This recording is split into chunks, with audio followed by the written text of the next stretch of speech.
back. This is day 3 of our 5-day live series at the Culture Shock Hub. Break free from the survival mode trap. 5 days to start thriving overseas. So, if you have made it this far, I want to celebrate you. We are at the halfway point, and showing up for yourself, especially when there's so much else that you could be trying to figure out or try to do, or just feeling exhausted and overwhelmed. It's no small thing that you're choosing to show up for yourself in this way and to give yourself this time. And I really do believe that today's session might just be a turning point. Over the last 2 days, we have talked about how exhausting it can feel when you're stuck in survival mode, how essential rest is, because there's so much that our brains are trying to process and to make sense of, not to mention we've not even touched hardly at all just some of the grief and processing that happens emotionally in transition. But the truth is this: whatever struggles it is that you're facing in this transition to living in a new place, you're not broken, it's not your fault. Transitions are disruptive, and actually that can be a beautiful thing, because it can be an opportunity to disrupt old patterns and create space for new ones. So that's what we're going to be talking about today: what it really takes to move from stuck to thriving, and how that shift begins not just by changing circumstances, but by changing the way you see yourself inside of them.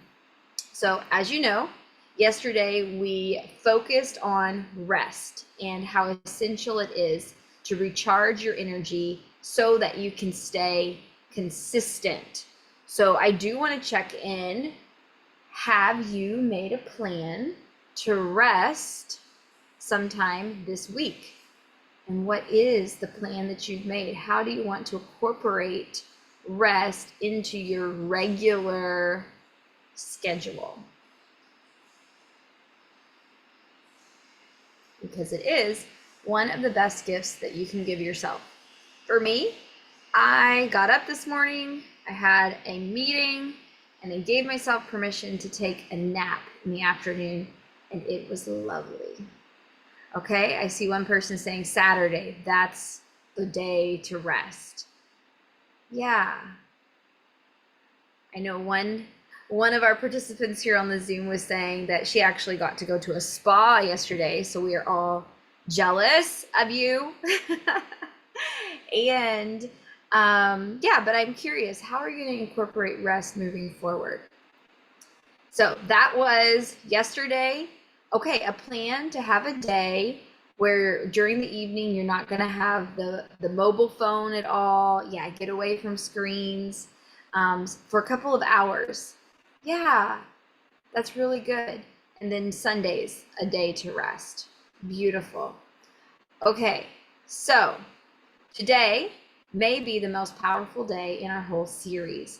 We are going to talk about what really creates transformation. And it's not more effort, it's not more information, but it is a deep mindset reset that starts from the inside out. The people who thrive overseas are not the ones who figure everything out the fastest. They are the ones who let the transition change them. Thriving overseas requires embracing transformation. When you moved abroad, whether it was for a relationship, for work, for adventure, or calling, no doubt there were many, many unexpected changes. You knew that there would be change, but you might not have been prepared for the inner unraveling that happens. The identity confusion, the self-doubt, the who am I here? Do I have what it takes?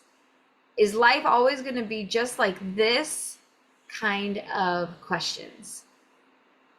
So what we're going to do today is actually reframe those questions.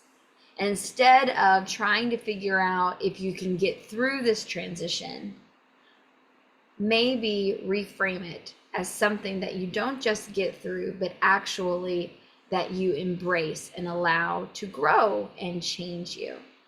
This move, this disruption, is one of the best chances that you'll ever have to reset your mindset, to realign with what matters to you, and become the version of yourself that you've always wanted to be. And it really is a bit of a battle to do that because there is so much going on outside of you. There is so much that you're trying to figure out and you're trying to solve. And you do have a lifetime of doing things in a particular way. But thriving overseas does not start by fixing external challenges. It starts by letting the transition transform who you are on the inside. The real shift comes as you choose to grow into the version of yourself that this new life is inviting you to become. So we stop looking at the adjustment to life overseas as a checklist of problems to fix and start seeing it as a gateway to profound personal and professional transformation. So it really comes down to shifting our focus. It's not what's happening around you, but inside of you that matters most.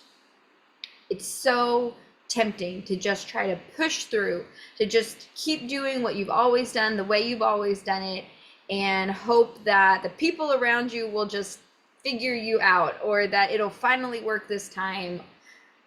It's easy to try to figure out hacks or just some kind of shortcut and just hope that if I just keep trying harder, it will all feel normal eventually. But that just makes you tired and keeps you stuck. To really get unstuck, we need to reset from the inside out, which requires strengthening the internal anchors that support you, even as they allow you to adapt and grow no matter where you are. So what we're talking about really is a holistic transformation. And there are a few components that really make up this transformation. First of all, like we talked about yesterday, restful rhythms provide the necessary ecosystem in your life for your growth. Additionally, there are three key areas, three anchors where this mindset reset becomes a game changer. One of those are your relational lifelines, connecting and belonging.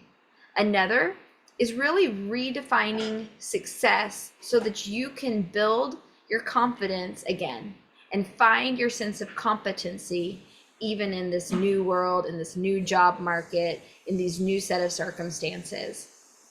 And finally, is learning how to translate your values, your personality within this new culture by developing cultural fluency and a global mindset. So that's the overall picture of what we're talking about today, a holistic transformation. And what we're going to do is actually go through those three key areas one by one. So the first one we'll focus on is relational lifelines. And you can see a question that I have there. I'll come back to it in a moment.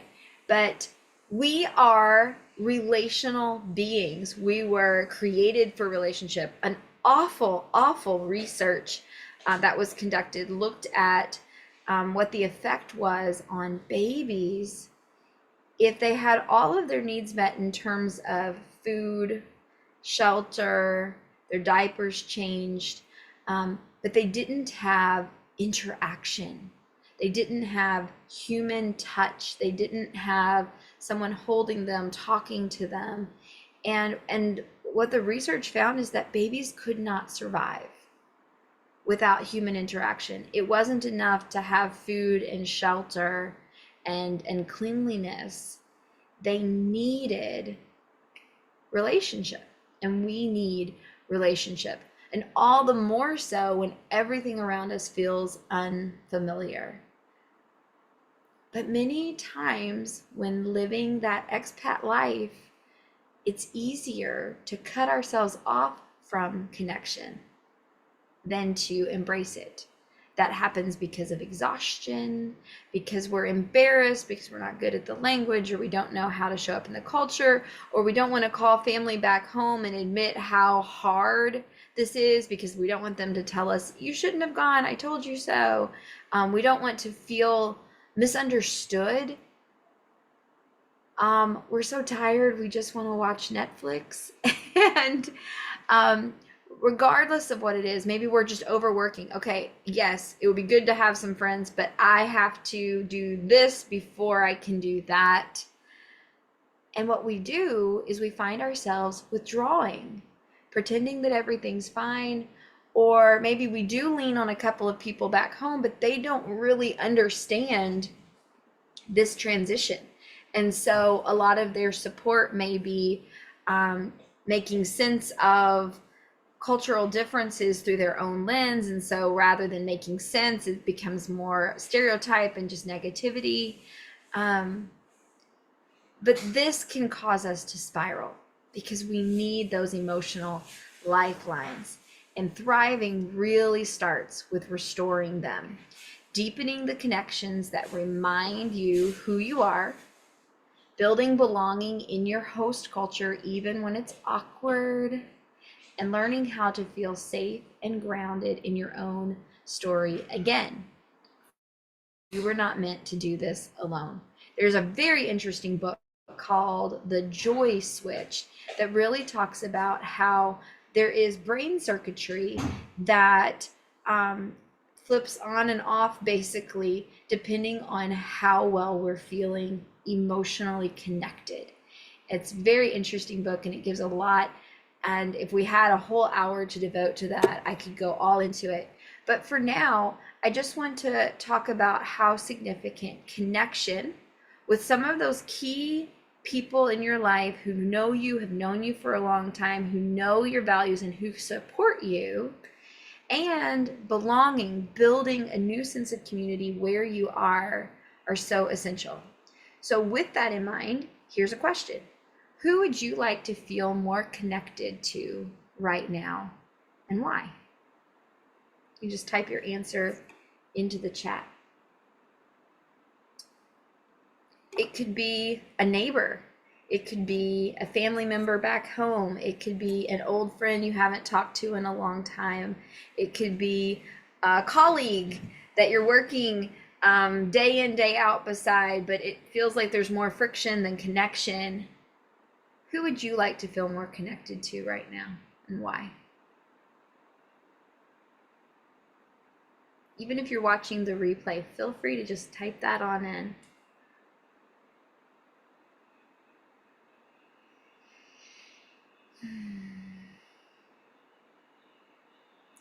For me, there's a really important friend that I miss.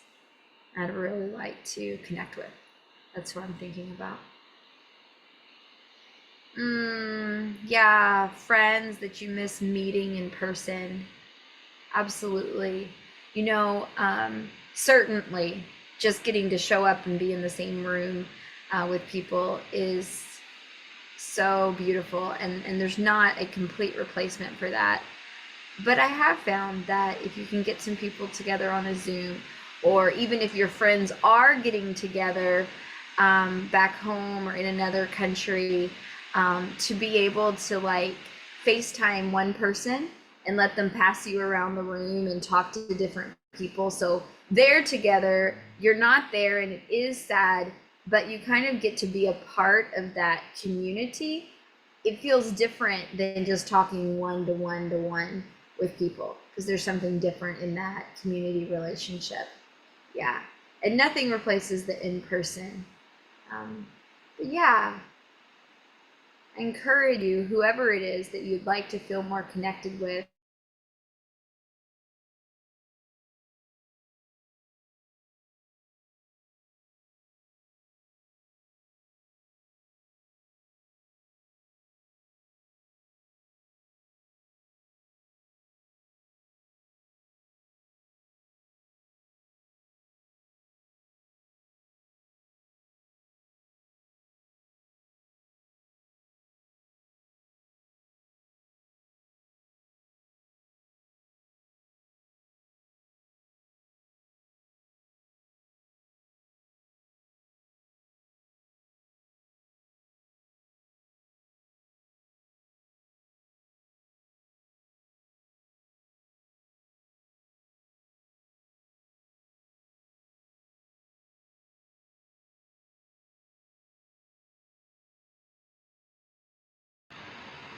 And we're back. It is the strangest thing. Every single day, at I think the exact same time, my internet cuts out.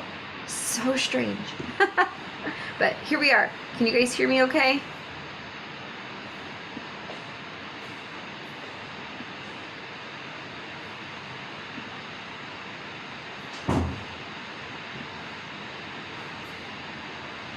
Okay. Somebody commented in the chat about the connection being disrupted, which is really ironic that we're talking about connection and belonging. Okay, hello, anyone out there? So, as you can see, connection, really important in all the ways. The second area that we're focusing on is confidence and competency. And if you've been stuck in survival mode, if you're dealing with culture shock, your confidence has probably taken a hit when the routines that you used to have don't work, your instincts feel like whatever seems like the right thing to do isn't the right thing to do, and it doesn't work, and everything takes more effort. It's easy to start doubting yourself. That's why one of the most powerful mindset shifts is learning to rebuild your confidence, not through achieving more, but aligning yourself more deeply with your own values and living out of those values so that you can, at the end of the day, know that you have reached success, not because of an external outcome that you really can't control, but because you know that you lived out of your own values. And that redefining of success, that aligning your sense of success with living out of your values, can absolutely boost your confidence and make you really unstoppable in that sense, because now it's not dependent on the external feedback that you get, but the internal confidence that you have. It's not about proving that you can handle everything. It's about reclaiming your sense of agency, recognizing your capacity and your limitations, honoring your values, and taking intentional steps, even small steps, that build your momentum. Competency comes with time and practice. Confidence comes when you give yourself permission to be where you are and to try and to struggle and to fail and to try again. And tomorrow, this is what we're going to be focused on completely. So if today's session is maybe one of the most powerful, tomorrow will be the most productive, because we're going to get right into the nitty-gritty of, okay, how do I build my competence and my confidence in this new world that I'm living in? But before we get all the way there, let me ask you this question. The truth is that you're here, you're watching this video, you are out of bed, maybe sitting up in bed at least. You are doing so much right. Even if you can look at all of the things that you are struggling with, you're doing so much right. And so that's the question. What is something that you can give yourself more credit for? Okay, yeah, I can give credit to myself for the patience that I have shown so far. Yes, exactly. I remember once I had a conversation in which I was struggling with confidence, and really I was actually right in the middle of what we're talking about. It was about 3 years into my life in Korea, and the things that I had valued so much, I didn't value as much. And the things that I was growing and valuing, I didn't have as much success with yet because they were new for me. And so I was really at this kind of impasse and struggle. And I remember someone asking me, basically like, who are you? And they said, I don't mean what are you good at or what strengths do you bring to the table, but like, who are you? And I remember kind of recounting different things about me that are kind of quirky, or things that even like, you know, my family would complain about sometimes, but things that are just kind of consistently true about me. Like, for example, I tend to have a time orientation that is that results in me being late. Just I love a world without a clock, and just going through and naming off those things which I was seeing almost as like weaknesses. And then this person repeated back to me these things and said, like, this is beautiful. This is who you are. These are good things that you bring. And rather than saying them as weaknesses, now this person was saying them as beauty and as strength.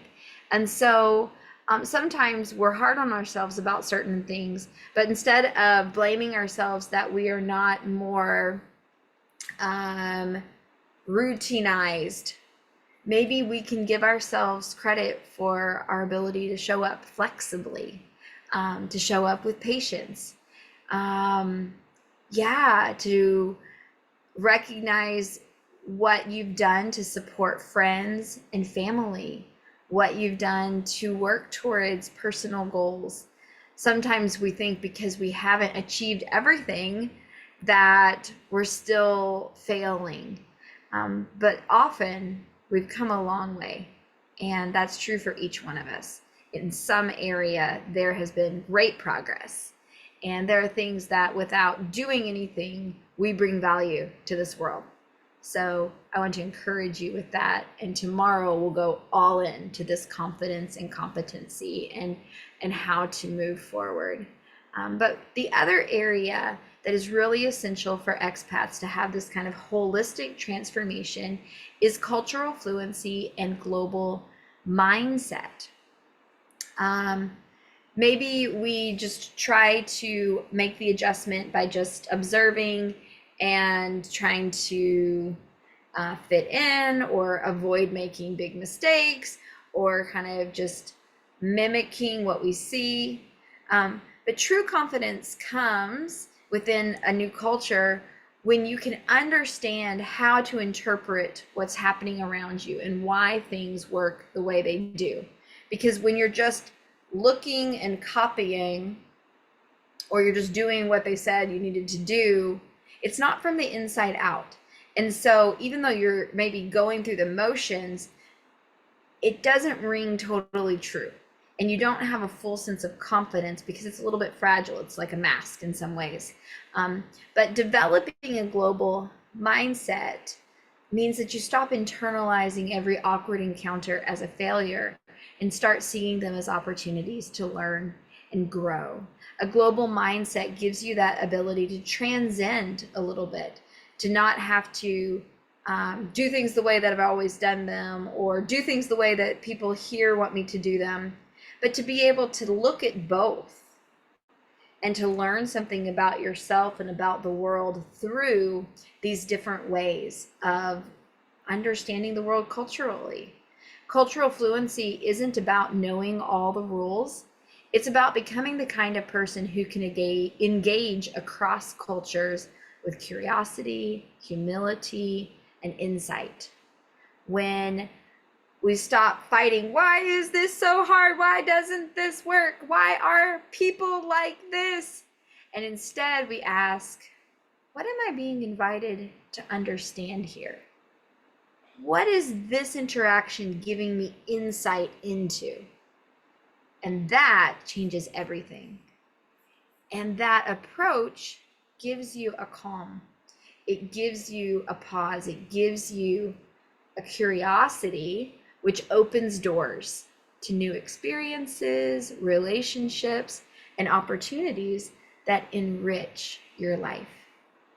And you start to trust yourself in unfamiliar settings, not because you figured out this new culture, but because you've learned how to live with ambiguity. And you build competence by practicing, by putting into action, by living out of values and understanding, not just by performing or faking it. And eventually you'll feel less like a guest in someone else's world and more like an empowered participant in your own life again. Now, this is something that in our online coaching program, the Culture Shock Solution, we really develop well. we have something called the Cultural Fluency Project, and it walks you through weekly activities that you can do that enable you to really internalize the culture that you're living in, and a framework and reflection that enables you to begin to make sense of that culture, as well as your own cultural values, and how to show up fully true to your own values in a way that makes sense within this culture. So we're talking about holistic transformation. We understand the foundation of restful rhythms.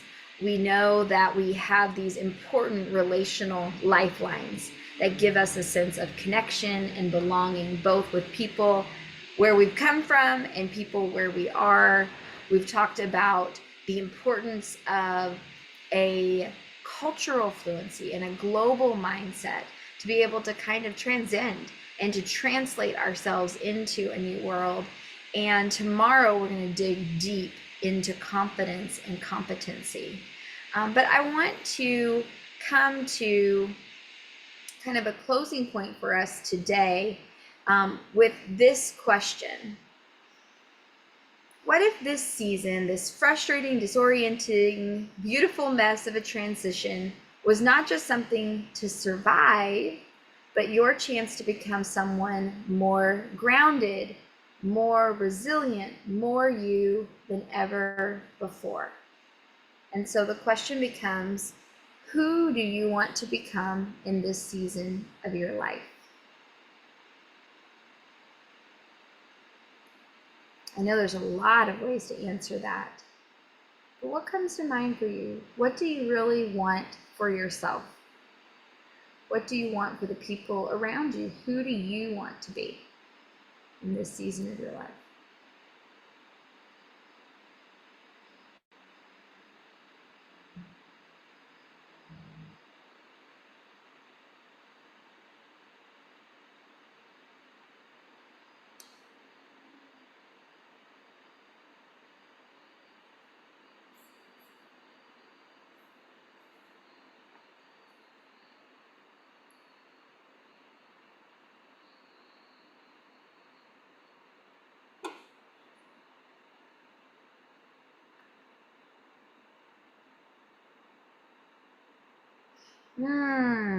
Become a prepared and excited mom to be.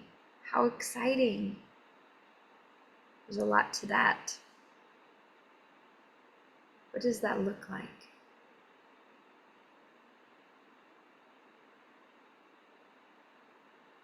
I want to be there for other people, to be a person that where I can count on myself and have others count on me. Yeah. Yeah, so for both of you and for those watching this replay, what is holding you back from becoming that version of yourself?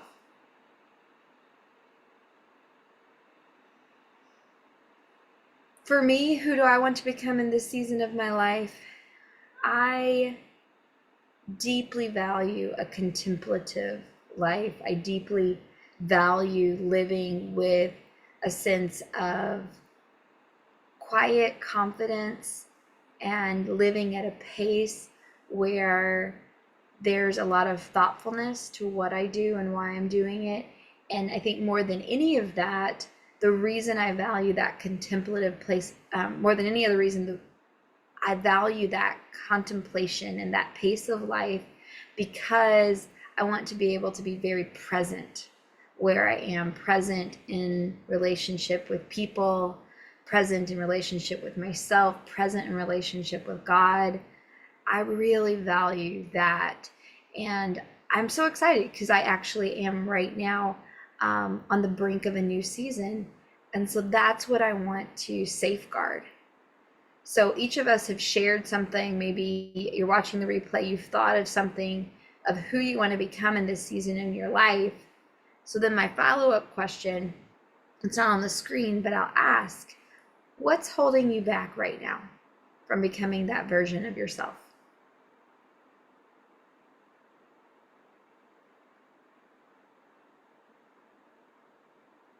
I think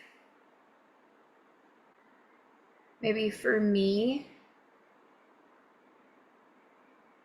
there's a little bit of a fear of disappointing people who might have different expectations for me in this season of my life, and a little bit too much trying to juggle these sort of unspoken expectations that I feel or I maybe am making up that could be coming from other people. So, yeah, I want to release myself from the expectations that I think others have for me so that I can live each day in the way that I value. Oh, yeah. What's holding me back from being the excited, prepared mom to be could be all the info and advice that I come across regarding what it means to be a good parent and pushing through so that I can trust my instincts and creativity and capacity to love. Yeah, right. And so that transition into motherhood, it's such a great, um, you're talking quite literally, but it's also such a great metaphor for us because that's what we're talking about in this mindset reset, in this transformation. It's like giving birth to something new. And yes, being told all these different things and trying to get everything right and trying to know everything that you can know sometimes is just more exhausting than it is helpful.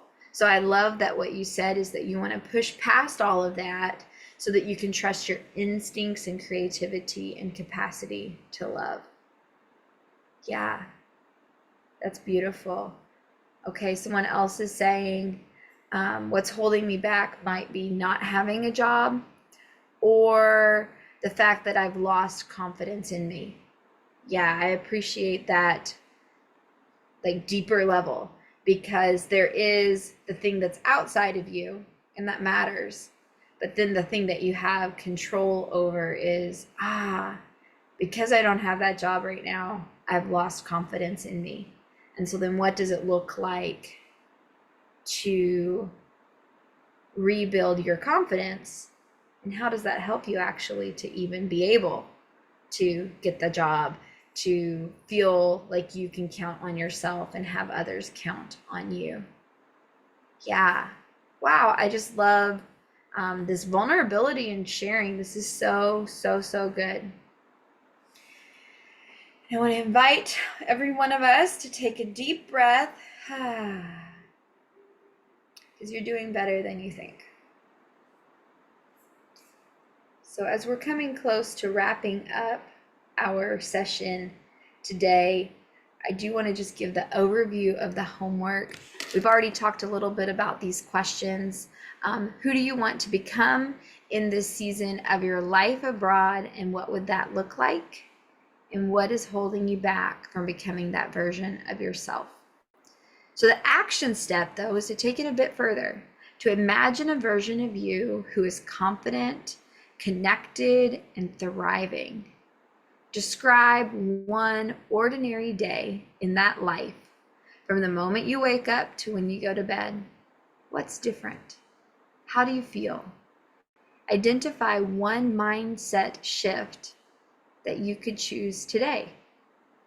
And we've already been talking about that a little bit, but I'm curious, what is the mindset shift that you could choose today?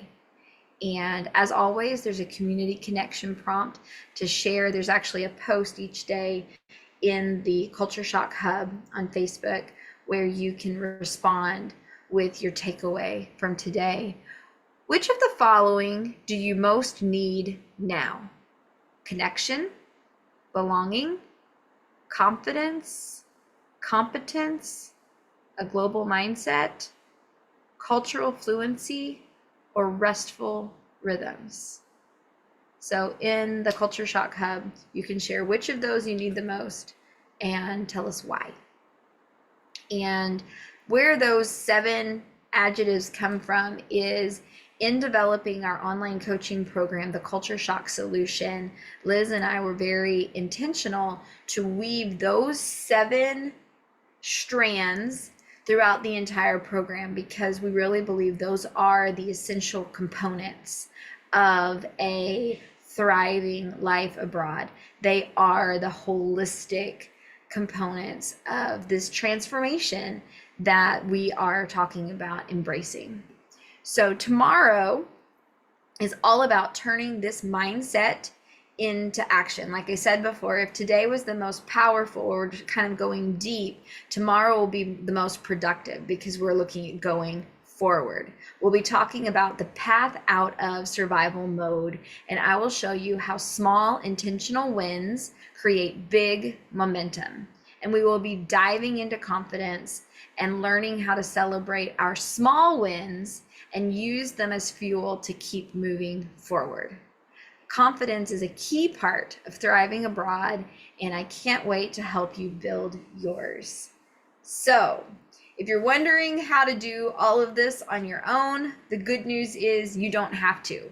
We're right here together now, and even after this 5-day live series ends, there is support available to you.